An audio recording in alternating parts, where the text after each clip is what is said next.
Hello guys, welcome to our YouTube channel, and today we are going to learn how to change Genius account password.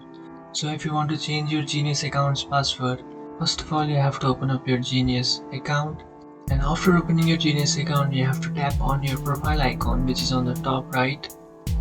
So after tapping on your profile icon, here you can find bunch of options. You have to tap on settings,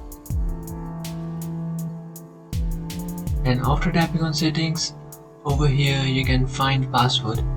Just tap on that option, and after tapping on that option, now you have to enter your current password in the first blank and then set a new password in the second blank and then re-enter the same password in the third blank.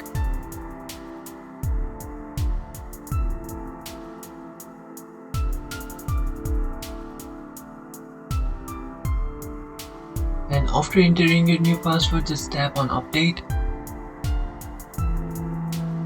And after tapping on update, here you can see your password was successfully changed. So this is how you can change your password in your Genius account. If you have any doubts, feel free to comment below. Thanks for watching.